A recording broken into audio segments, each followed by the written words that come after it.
retrouver. Aujourd'hui, j'aimerais vous parler du ciel qui est ouvert. Eh bien, c'est très simple. Quand nous lisons dans la parole de Dieu, nous avons la prière d'un homme. C'est dans l'Ancien Testament, dans le livre du prophète Ésaïe, au chapitre 63. Et il est question de la prière de ce prophète. Et cet homme dira ceci: oh, si tu déchirais les cieux et si tu descendais parmi nous. Alors bien sûr, il y a un contexte, c'est l'Ancien Testament. Le peuple ne fait pas toujours ce qui est agréable à Dieu. Le peuple même résiste à Dieu, va ne pas obéir aux commandements, aux lois de Dieu. Et donc il faut qu'il se passe quelque chose.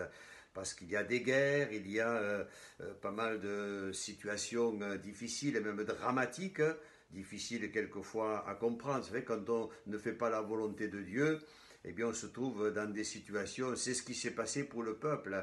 Et l'homme de Dieu va prier et il dira: oh, si tu déchirais les cieux et si tu descendais parmi nous. Eh bien j'aimerais vous dire que le ciel il s'est ouvert, que le ciel a été déchiré.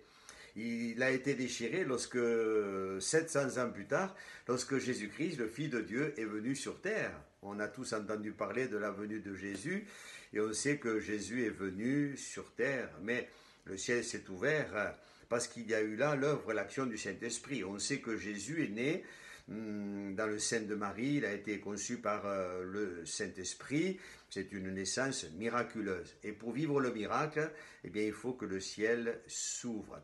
On connaît en tant que chrétien le but de la venue de Jésus et on sait que Jésus est venu pour nous sauver, il est venu pour nous bénir, il est venu pour nous ouvrir la porte du ciel. Alléluia.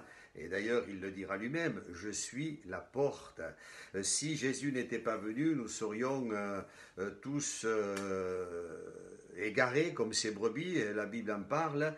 Nous étions autrefois comme des brebis égarées qui sont sans berger. Mais aujourd'hui, parce que le ciel s'est ouvert et parce que Jésus a tout accompli pour nous en donnant sa vie sur la croix du Calvaire, chers amis, nous avons la possibilité de voir ce ciel ouvert et d'être en communion avec Dieu le Père. Le ciel, il s'est ouvert à plusieurs reprises dans la parole de Dieu, notamment quand Jésus a été baptisé. Dans l'évangile de Matthieu au chapitre 3e, il y a le baptême de Jésus. Et quand le ciel s'ouvre, c'est formidable, il y a des choses extraordinaires qui vont se passer. C'est que l'Esprit de Dieu va descendre sur Jésus sous la forme corporelle d'une colombe, et puis la voix de Dieu va se faire entendre. Et quand Jésus est dans les eaux du baptême, eh bien le Père Céleste, la voix de Dieu, donc le Père dira ceci: celui-ci est mon Fils bien-aimé, en qui j'ai mis toute mon affection. Quel témoignage, chers amis, quand on fait ce qui est convenable. Si on s'arrête un petit peu au contexte, Jean-Baptiste résistait à Jésus, ne voulait pas le baptiser. Il disait: mais c'est moi qui ai besoin d'être baptisé par toi. Mais Jésus dira: écoute, laisse faire maintenant, car il est convenable que nous accomplissions ainsi ce qui est juste.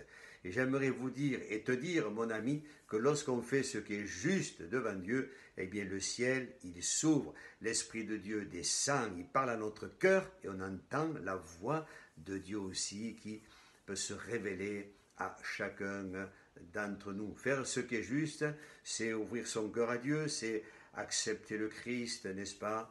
Et c'est le laisser venir prendre toute la place dans notre vie, en reconnaissant qu'il est celui qui nous pardonne de nos péchés, lorsqu'il meurt sur la croix et qu'il y verse son sang.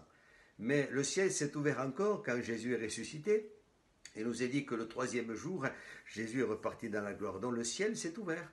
Voyez-vous, le ciel s'est ouvert aussi quand vous lisez dans le livre des Actes des Apôtres, à la Pentecôte, le Saint-Esprit est descendu sur les 120 qui étaient là. Ils ont tous été remplis. Mes amis, aujourd'hui, c'est encore une réalité. C'est une vérité de la parole de Dieu. Quand on se rassemble, quand on ouvre son cœur et qu'on s'attend à Dieu, oui, le ciel, il s'ouvre et l'Esprit de Dieu, il descend. Alléluia. Et puis pour terminer ce simple message, aujourd'hui, le ciel s'ouvrira lorsque Jésus viendra pour nous chercher et nous prendre dans la gloire. Tous ceux qui l'auront accepté comme leur sauveur personnel. Et c'est ce que je souhaite à chacun d'entre vous. Vous qui connaissez le Seigneur, vous qui êtes chrétiens eh bien, souvenez-vous de la manifestation de l'amour de Dieu pour vous. Aujourd'hui, n'oubliez pas la croix. Mais la croix, elle est vide. Christ est vivant, il est ressuscité. Et pour vous qui ne connaissez pas le Seigneur, pour toi, mon ami, qui ne connais pas Jésus, eh bien, puisses-tu réaliser en cette journée que le ciel est ouvert et que toutes les grâces de Dieu, elles sont aussi pour toi. Alléluia. Alors que le Seigneur vous bénisse. Je vous souhaite une bonne journée. À bientôt. Et n'oubliez pas, le ciel est ouvert. Amen.